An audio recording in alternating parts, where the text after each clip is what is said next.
Yun ang investment, on real estate, of course. Or what is it good to invest on real estate? Case to case. Case to case. If you're going to buy real estate that's not earning, and you're just hoping the price will go up, forget it. So what is a good real estate? Meron nagja-jackpot sa ganun, ha? Meron. Pero I'm talking about the majority. It's not. It's speculation yun, eh. That's not investment. That's speculation. But if you go into real estate with an earning asset, and it's earning, let's say, 8% per year in rental, and tansya mo mag-increase yung value ng property, generally, it's good. Because we are always... Ang kalaban mo lang doon, vacancy. I know. Because we're always told na, no, you can buy land. Kasi hindi yan bumababa ang presyo. Instead of, yan na lang ang bilhin mo. That makes sense. Meron din bumababa. May bumababa din. Sa Amerika ngayon, nagbababaan. Correct. May bumababa din. It's important to have earning assets all the time. All the time. So kung meron... Better than, minsan you go for absolute value return instead of percentage. Topax, there's another thing about Pinoys, and this includes me and a lot of my friends. We're very emotional about our properties. We're very emotional about our properties. I don't want to sell this piece of land, or I don't want to sell my rest house because it's part of me. It's part of my journey. It's part of my story. Pero hindi ko naman nadadala. I'm not complaining about my rest house. Kami nga mag-asawa eh. Anything we don't need, we dispose of. How do you do that? Hindi kayo nasasaktan? Don't you manage your feelings and your emotions? Because we want to enjoy our life, share it with our children and people. So, ano nangyayari kasi pag anday-day mong properties, hindi ka na nakakabisita na ibang lugar. Naku, totoo yun. Kasi kailangan mo bisitahin niya, sayang ang investment mo eh. So, I'd like to see the world. I'd like to see other places. So it is wise, actually, to dispose of properties that you do not need. Yes. Paano yung emosyon? Kanya-kanyang solution. I don't know. But you understand that, no? Yeah, have you heard a lot of problems na hindi ko mabitawan dahil mahal ko? At iniwanan sa akin ng tatay. Yun. Yung may mga sentimental values. Kasi yun, yung mga ganun, nagagawa nila dahil they have other sources of income. Alright. But for those who need it, they have to go. Ang problema naman doon, they dispose of it at the wrong time and they get the wrong price.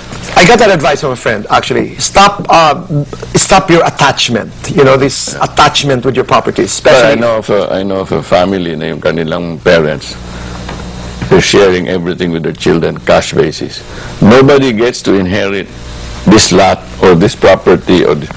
When I die, sabi nung, everything has to be converted to cash. Share. That's practical. That's practical. Okay.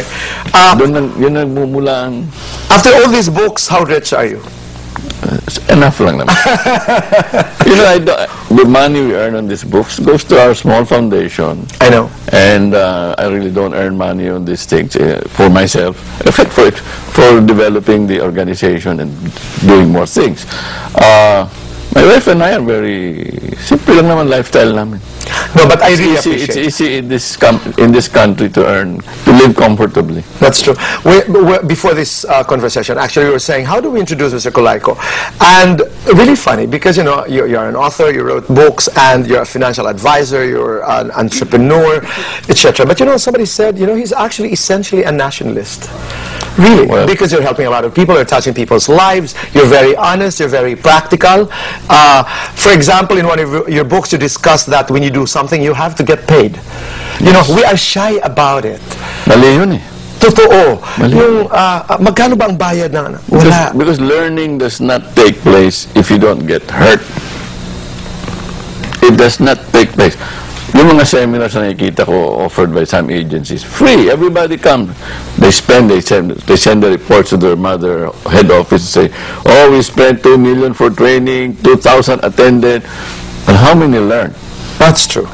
Pero kami, we charge a little to cover the cost, but nobody stands up in 5 to 6 hours. Nobody. There's no food, there's no water. But they all listen. Sabi ko, I'd rather have quality audience, committed audience. Than quantity. That's true. Okay. That's why we said, sabi nga nila sa economics, there's no free lunch. Wala talaga. Wala talaga sa mundong ito. You pay for it one way or the other. And I like that. I mean, you learn well when, for lack of a better word, when there is pain involved. That's true. But what is the most important lesson in this second book? It's getting it to start. Which is the hardest part? Getting started. Diba? Getting started. You're made aware, now you know what you have to do. You accept your responsibility. How do I start? That's why in that book, I start with invest in debt. Explain that. Pay your debt. Pay your debt. Most of us are up to our necks in debt. So why? Because we bought so many things we didn't need. So that's why we say, if you know your assets and liabilities, you know what assets you can convert to cash.